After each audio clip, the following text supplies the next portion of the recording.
Assalamualaikum warahmatullahi wabarakatuh. Perkenalkan, saya Nova Triwidianto, Prodi S1 Keperawatan Stikim atau Sekolah Tinggi Ilmu Kesehatan Indonesia Maju. Pada kesempatan ini, nanti saya akan menjelaskan beberapa materi, yaitu diantaranya terkait dengan gangguan keseimbangan asam basa. Kemudian ada farmakologi dasar, terus juga prinsip pemberian obat, baik secara oral, parental, topikal, dan inhalasi. Dan yang terakhir ada proses penyembuhan luka. Baik, langsung saja ke materi yang pertama, terkait dengan gangguan keseimbangan asam basa. Keseimbangan asam basa itu merupakan suatu kondisi atau suatu keadaan di mana konsentrasi ion hidrogen yang diproduksi itu setara atau seimbang dengan ion hidrogen yang dikeluarkan oleh sel. Sifat keasaman suatu larutan itu dapat ditentukan dengan mengetahui kadar pH-nya, yang mana pH sendiri itu merupakan suatu parameter yang digunakan untuk mengetahui status keasaman suatu larutan tersebut. Ketika terjadinya peningkatan kadar ion hidrogen, maka akan dapat menurunkan pH dalam darah sehingga larutan tersebut menjadi lebih asam. Begitu sebaliknya, ketika terjadi penurunan kadar ion hidrogen, maka dapat menaikkan pH dalam darah sehingga larutan tersebut menjadi lebih basa. Nah, kemudian normalnya dari pH itu sendiri antara 7,35 sampai 7,45. Kemudian faktor yang mempengaruhi keseimbangan asam basa, yang pertama yaitu pemberian asam, baik melalui makanan ataupun minuman yang kita konsumsi sehari-hari. Kemudian penambahan secara endogen dari hasil metabolisme, penambahan secara endogen yang tidak fisiologis, seperti pada pasien diabetes mellitus. Kemudian pengeluaran asam atau basa oleh ginjal dan usus, pengeluaran asam karbonat atau H2CO3 oleh organ paru-paru, dan pembentukan asam dalam jumlah besar oleh sel-sel lambung. Nah, ketika tubuh dalam keadaan tidak seimbang terkait dengan asam basa, maka ada beberapa jenis kelainan yang dapat timbul akibat dari ketidakseimbangan tersebut. Yang pertama adanya asidosis respiratorik, kemudian alkalosis respiratorik, asidosis metabolik, dan alkalosis metabolik. Nah, yang pertama yaitu asidosis respiratorik, di mana asidosis respiratorik ini adalah suatu keadaan darah menjadi asam yang berlebihan. Ini dikarenakan adanya penumpukan karbon dioksida dalam darah sebagai akibat dari fungsi atau kinerja dari paru-paru itu yang buruk. Asidosis respiratorik ini terjadi ketika paru-paru tidak dapat mengeluarkan karbon dioksida secara normal. Biasanya terjadi pada pasien dengan penyakit berat yang mempengaruhi paru-paru tersebut. Pengobatannya, asidosis respiratorik ini kan terjadi karena fungsi paru-paru yang tidak normal atau fungsi paru-paru yang buruk, sehingga pengobatannya pun bertujuan untuk meningkatkan kembali fungsi dari organ paru-paru tersebut. Kemudian yang kedua ada alkalosis respiratorik. Alkalosis respiratorik ini merupakan keadaan di mana darah menjadi lebih basah karena pernapasan yang cepat dan dalam, sehingga menyebabkan kadar karbon dioksida dalam darah itu menjadi rendah. Kemudian yang ketiga ada asidosis metabolik, di mana asidosis metabolik ini merupakan suatu keadaan darah dalam keadaan asam yang berlebih. Ini ditandai dengan rendahnya kadar bikarbonat dalam darah. Penyebabnya bisa karena produksi asam itu sendiri yang berlebih, kemudian kurangnya cadangan dapar, dan kurangnya ekskresi asam dalam tubuh itu sendiri. Selanjutnya ada alkalosis metabolik, di mana alkalosis metabolik ini merupakan suatu keadaan darah dalam keadaan basa yang terlalu tinggi karena tingginya kadar bikarbonat. Alkalosis metabolik ini terjadi ketika tubuh kehilangan terlalu banyak asam, kayak misalkan pada kondisi tubuh selama periode muntah yang berkepanjangan atau muntah yang terus-menerus, ataupun bila asam lambung itu disedot dengan selang lambung. Penyebab dari alkalosis metabolik ini sendiri diantaranya penggunaan diuretik, kemudian kehilangan asam karena bisa disebabkan muntah yang berkepanjangan atau yang secara terus-menerus, ataupun pengosongan lambung dan kelenjar adrenal yang terlalu aktif. Selanjutnya yaitu terkait materi farmakologi dasar. Nah, farmakologi itu berasal dari bahasa Yunani ya teman-teman, yaitu pharmakon dan logos, di mana pharmakon itu memiliki arti obat, sedangkan logos itu memiliki arti ilmu, sehingga farmakologi tersebut adalah ilmu yang mempelajari tentang obat-obatan. Nah, obat itu sendiri merupakan senyawa kimia yang sebenarnya berbahaya, tetapi jika dalam kondisi atau dalam takaran dan dosis yang tepat, maka obat tersebut dapat mencegah penyakit ataupun mengobati berbagai penyakit. Adapun rute pemberian obat ada secara oral, kemudian parental, kemudian topikal ataupun inhalasi, yang nanti akan saya bahas pada materi prinsip pemberian obat. Macam-macam bentuk sediaan obat.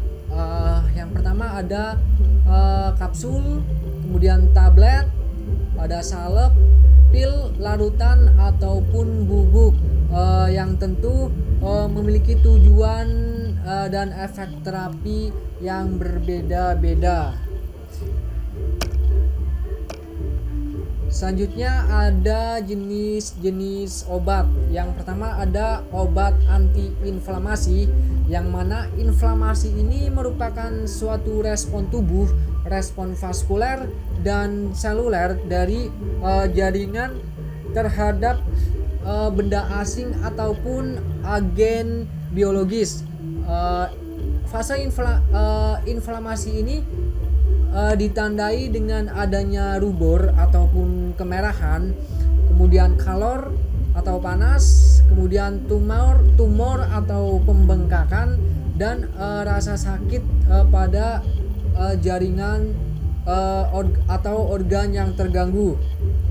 Contoh obat-obatan antiinflamasi ini salah satunya atau diantaranya ada asam mefenamat, kemudian diklofenak, dan dextroprofen dan lain-lain. Kemudian selanjutnya ada obat anti-infeksi, yang mana obat anti-infeksi ini adalah golongan obat untuk mengatasi masalah-masalah infeksi, baik infeksi yang diakibatkan karena bakteri, infeksi yang disebabkan karena virus, maupun infeksi yang disebabkan karena jamur. Kemudian ada obat gangguan sistem pencernaan, biasanya digunakan ketika adanya luka pada dinding lambung akibat terkikisnya lapisan dinding lambung ataupun pada saluran pencernaan yang lainnya. Kemudian obat pada gangguan saluran kemih dan juga obat kardiovaskuler. Obat kardiovaskuler ini biasa digunakan pada pasien dengan penyakit jantung dan pembuluh darah, baik pembuluh darah yang tersumbat karena penumpukan lemak ataupun yang lainnya. Selanjutnya ada materi terkait dengan prinsip dan teknik pemberian obat, baik secara oral, parental, topikal maupun inhalasi. Yang pertama ada rute pemberian obat secara oral. Adalah cara pemberian obat melalui mulut ataupun saluran pencernaan tubuh. Biasanya rute pemberian obat secara oral ini paling umum digunakan di dunia kesehatan dengan tujuan untuk mencegah, mengobati ataupun mengurangi rasa sakit sesuai dari efek terapi yang dilakukan. Keuntungannya tentu praktis, aman dan ekonomis. Namun efek obat yang ditimbulkan biasanya cenderung agak lambat karena obat harus terlebih dahulu mengalami proses pencernaan, proses absorpsi, sehingga efek yang ditimbulkan itu menjadi lebih lambat. Kemudian tidak efektif jika penggunanya sering muntah-muntah. Kemudian biasanya tidak disukai karena rasanya pahit dan bau yang tidak sedap, dan juga dapat menimbulkan iritasi pada saluran cerna. Kemudian selanjutnya rute pemberian obat melalui ataupun secara parental adalah pemberian obat tanpa melalui saluran pencernaan.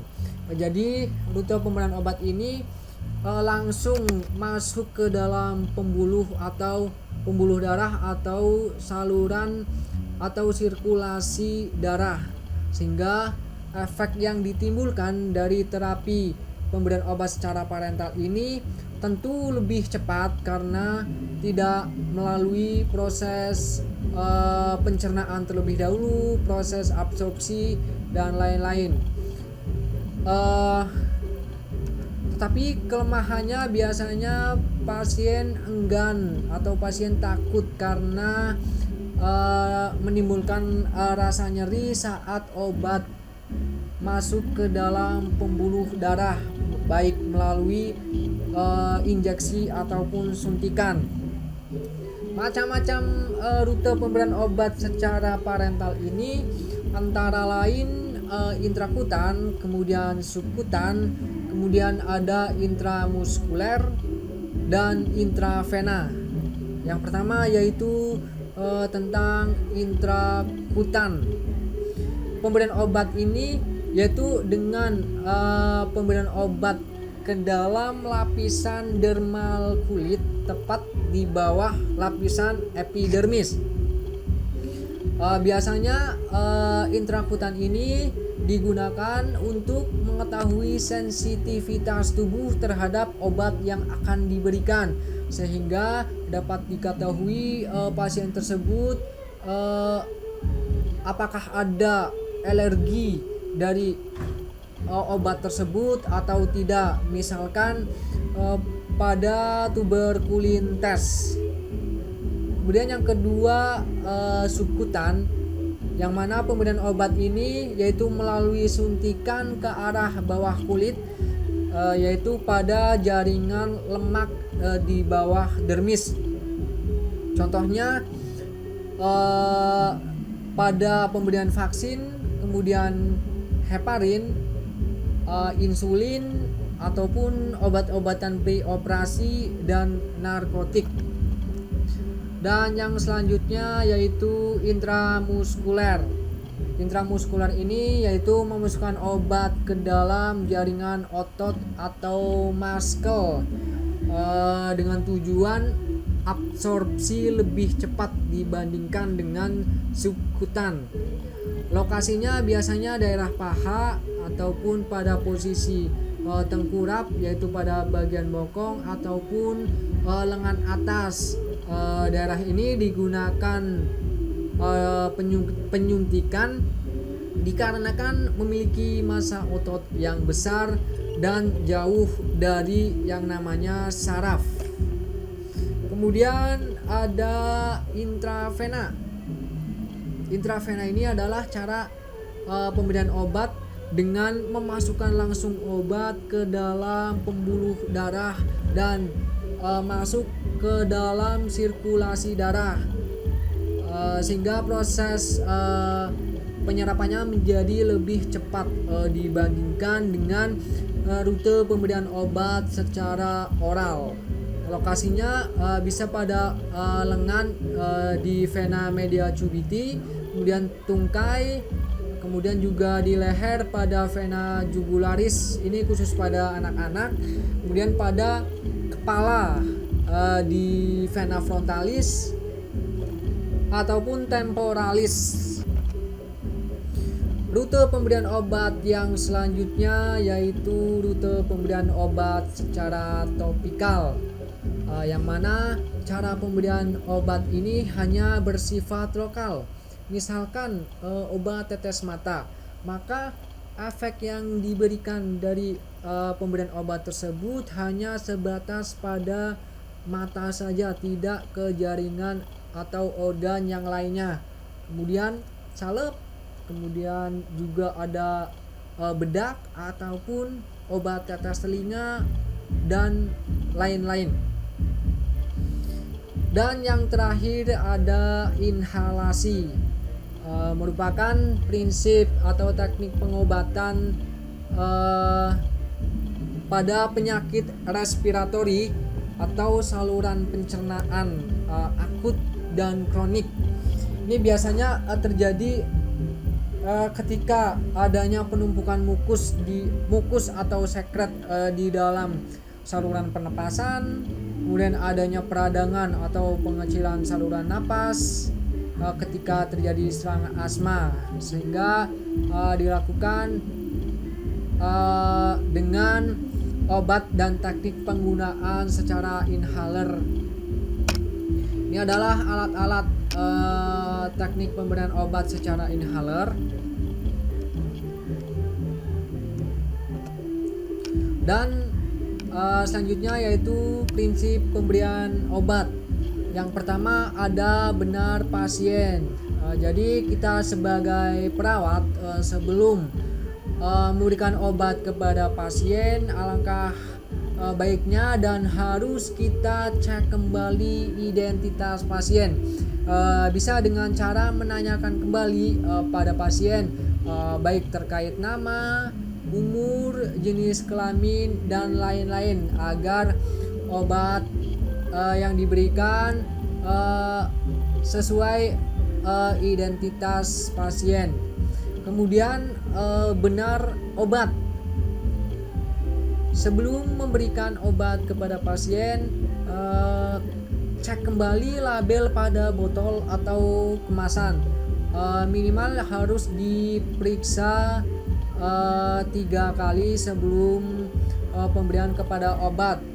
Apakah obat ini sesuai atau tidak. Kemudian ada benar dosis. dan juga benar rute ataupun cara pemberian. Kan ada beberapa rute ataupun cara pemberian obat yang seperti tadi saya jelaskan, yaitu ada rute pemberian obat secara oral, secara topikal, parental ataupun inhalasi. Jadi perawat ataupun tenaga kesehatan yang lainnya harus berhati-hati agar tidak terjadi kesalahan dalam pemberian obat. Semisal obat itu harus diberikan secara oral, maka obat tersebut harus dilakukan secara oral, tidak boleh secara parental ataupun yang lainnya, sehingga efek dari obat yang diberikan itu menjadi lebih efektif. Kemudian ada benar waktu. Ini juga merupakan suatu hal yang penting, khususnya pada obat yang efektivitasnya tergantung untuk mencapai atau mempertahankan darah yang memadai. Misalkan waktu pemberian obat yang harus diminum sesudah makan ataupun sebelum makan, kita harus menginformasikan kepada pasien terkait dengan hal tersebut. Kemudian juga pemberian dalam pemberian antibiotik itu juga harus kita informasikan bahwa pemberian obat ini tidak boleh diberikan secara bersamaan dengan susu, karena susu dapat mengikat sebagian besar obat, sehingga efek terapi obat yang diberikan itu menjadi tidak maksimal jika dilakukan bersamaan dengan meminum susu. Kemudian yang terakhir adanya benar dokumentasi, yaitu setelah kita memberikan obat, kita harus mendokumentasikan terkait dengan dosis, kemudian rute, apakah secara oral, parental, topikal, dan lain-lain. Kemudian juga terkait dengan waktu dan oleh siapa obat itu diberikan.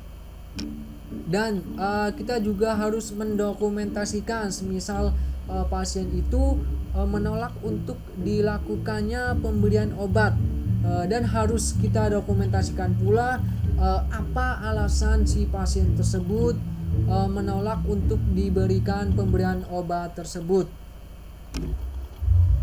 Baik, selanjutnya yaitu tentang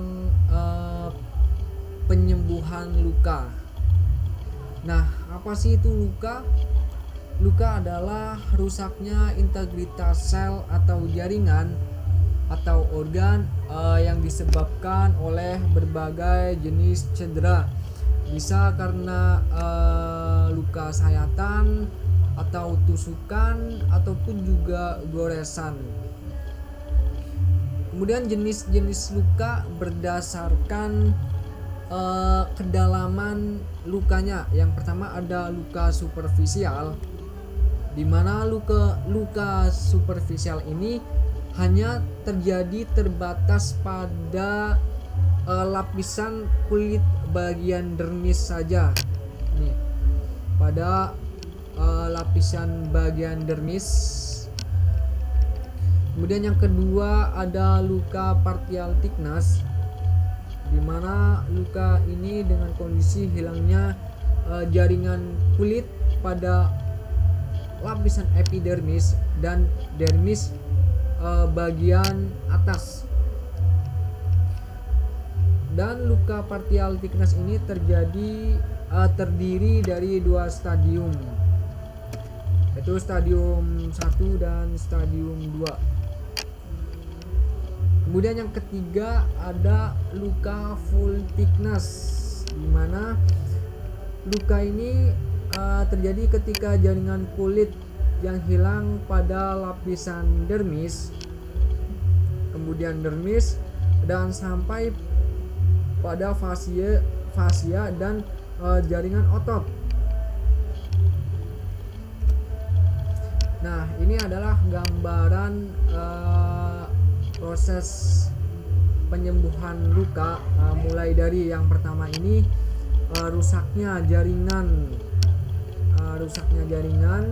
rusaknya terputusnya jaringan, kemudian secara bertahap tubuh memproduksi sel-sel atau jaringan yang sama dengan sebelumnya, dan sehingga terjadi penyembuhan luka. Nah, faktor yang mempengaruhi penyembuhan luka itu sendiri ada berbagai macam faktor. Di antaranya yang pertama yaitu terkait dengan umur. Biasanya pasien muda, pasien dewasa atau anak-anak itu akan lebih mudah untuk sembuh lukanya dibandingkan dengan pasien yang telah lanjut usia. Ini terjadi karena pada vaskuler orang tua telah terjadi aterosklerosis dan atrofi kapiler yang mengganggu kelancaran aliran darah menuju daerah luka tersebut. Kemudian faktor berikutnya yaitu nutrisi. Ketika terjadi luka, maka tubuh membutuhkan nutrisi yang cukup untuk kesembuhan lukanya, seperti protein, kemudian vitamin C dan vitamin A serta mineral. Bila nutrisi tersebut tidak dipenuhi, maka proses dari penyembuhan luka, baik proliferasi dan pembentukan sel-sel baru, akan menjadi terhambat dan menjadi lebih lama. Kemudian yang ketiga adalah medikasi atau obat-obatan yang sedang dikonsumsi oleh pasien. Biasanya ada obat-obat untuk memperlambat. Biasanya ada obat-obat yang menyebabkan proses penyembuhan luka itu menjadi lambat, seperti obat golongan steroid, aspirin, heparin, dan anti kanker. Itu biasanya memberikan efek proses penyembuhan luka itu menjadi lebih lambat. Kemudian yang keempat ada sistem kekebalan tubuh. Sistem kekebalan tubuh atau imunitas pasien yang lemah itu juga berpengaruh terhadap proses penyembuhan luka. Reaksi fagositosis dan sistem kolagen akan terganggu ketika sistem kekebalan tubuh atau imunitas pasien itu lemah. Kemudian yang kelima adanya obesitas, faktor obesitas. Biasanya pasien yang memiliki berat badan lebih atau obesitas juga mempunyai resiko penyembuhan luka yang lambat. Ini dikarenakan karena suplai darah pada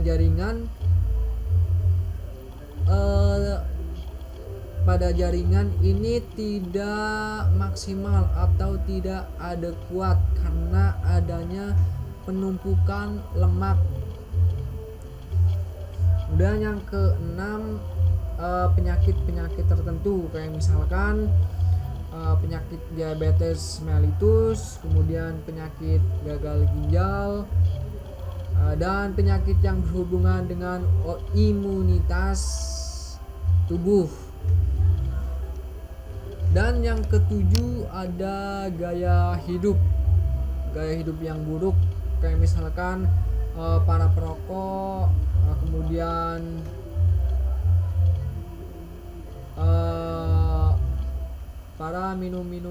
para peminum konsumsi obat-obatan terlarang itu dapat menurunkan jumlah hemoglobin tubuh,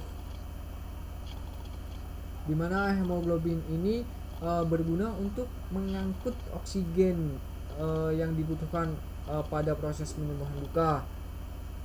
Ketika ketika dalam kondisi merokok dapat menyebabkan aliran darah tidak lancar karena terjadi peningkatan agregat platelet dalam sirkulasi darah. Nah, berikut adalah proses penyembuhan luka.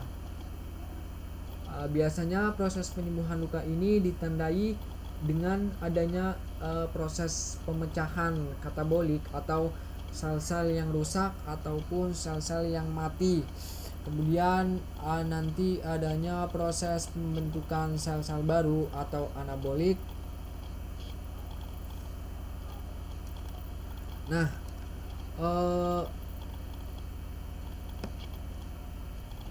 fase dari proses penyembuhan luka yang pertama yaitu fase inflamasi, di mana pada fase inflamasi ini terdapat respon vaskuler dan seluler bertujuan untuk menghentikan pendarahan dan juga membersihkan area luka dari benda-benda asing. Kemudian sel-sel mati dan bakteri untuk mempersiapkan dimulainya proses penyembuhan. Biasanya fase inflamasi ini terjadi sekitar 5-10 menit dan akan terjadi kerusakan pembuluh darah yang menyebabkan platelet itu keluar dari vaskuler, sehingga platelet itu akan menutupi vaskuler yang terbuka dan membuat pembuluh darah kapiler vasokonstriksi. Selanjutnya terjadi penempelan endotel yang akan menutupi pembuluh darah yang rusak tersebut. Kemudian yang kedua yaitu fase proliferasi, di mana proses ini adalah memperbaiki dan menyembuhkan luka dengan ditandai dengan proliferasi sel. Pada fase ini protein sangat diperlukan sel untuk menumbuhkan granulasi atau jaringan-jaringan sel baru yang sama dengan jaringan sel-sel yang lama. Kemudian yang terakhir adanya fase maturasi, di mana fase ini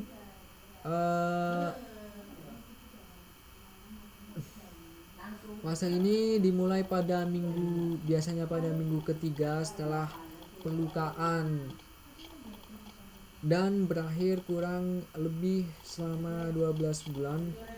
Tujuan dari fase maturasi ini adalah menyempurnakan terbentuknya jaringan-jaringan yang baru menjadi jaringan penyembuhan yang kuat dan bermutu. Biasanya memiliki warna kemerahan dari jaringan itu mulai berkurang karena pembuluh mulai terregresi dan kolagen bertambah banyak untuk memperkuat jaringan parut. Nah, demikian materi yang bisa saya sampaikan pada video ini. Apabila ada kesalahan, kurang lebihnya saya mohon maaf. Saya akhiri. Wassalamualaikum warahmatullahi wabarakatuh.